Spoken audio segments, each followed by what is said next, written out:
যে নির্বাচন পরবর্তী সহিংসতাটা যেটা আপনারা বলছেন সেটা কিন্তু নির্বাচন বেশ কয়েকদিন পরে হয়েছে, নির্বাচনের পরপরই কিন্তু হয়নি বা নির্বাচনের দিনে হয়নি।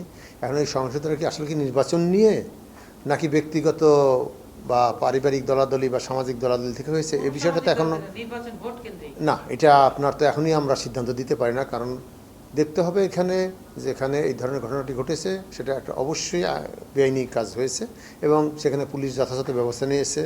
এই যারা এই কাজগুলো করেছে তাদের বিরুদ্ধে মামলা নেওয়া হয়েছে, গ্রেপ্তার করা হয়েছে, আইনগত যত রকম ব্যবস্থা নেওয়া সেগুলো নেওয়া হয়েছে। এখন হয়তো কেউ এটাকে বলবেন পারিবারিক সমস্যা, কেউ বলবেন জমি জমা নিয়ে সমস্যা আছে, কেউ বলবেন রাজনৈতিক সমস্যা আছে। যতক্ষণ পর্যন্ত এটা বিচারের আওতায় না যাচ্ছে, আদালতে না যাচ্ছে, চার্জশিট না হচ্ছে, তদন্ত না হচ্ছে, ততক্ষণ পর্যন্ত এটা বলা যাচ্ছে না আসলে মূল কারণটা কী। তবে হ্যাঁ, যে কোনো সহিংসতাই হোক না কেন, যে কোনো কারণেই হোক না কেন, কোনোটাই আমরা কাম্য না।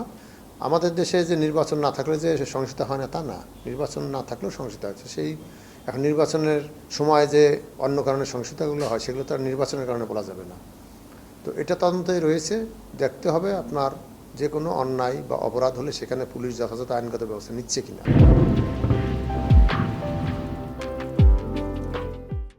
এখন এইটা কি হবে সেটা তো আমরা বলতে পারি না। হ্যাঁ, আমরা আশা করব যে যেহেতু পরিবেশ ভালো থাকে নির্বাচনে, যেহেতু ভোটাররা ভোট দিতে পারেন তার ইচ্ছা মতন এবং শান্তি শৃঙ্খলা রক্ষা করা হচ্ছে, নির্বাচনকে কেন্দ্র করে কোনো আইন শৃঙ্খলা কোনো অবনতি হয়নি, সেক্ষেত্রে ভোটাররা তো শান্তিপূর্ণভাবে ভোট দিতে যেতে আগ্রহী হতেই পারেন, স্বাভাবিকভাবেই হবেন। তবে প্রকৃতপক্ষে কত ভোট পড়বে সেটা অগ্রিম বলা কঠিন, সেটা বলা যাবে না। কারণ হলো যে নির্বাচন আপনারা দেখতেন যে যথেষ্ট পার্টিসিপেশন হচ্ছে, প্রার্থীরা বাড়ি বাড়ি যাচ্ছেন এবং নির্বাচনের যে একটা কি বলা যায় মানে ওয়ার্ম সিচুয়েশন সেটা আছে। তো কিন্তু এখানে যেহেতু সব রাজনৈতিক দলগুলো নির্বাচনে আবার অংশগ্রহণ করছে না, তো সেই ক্ষেত্রে ঠিক ভোটারের সংখ্যা কেমন হবে এটা অগ্রিম নির্বাচন কমিশনের পক্ষে বলা সম্ভব না।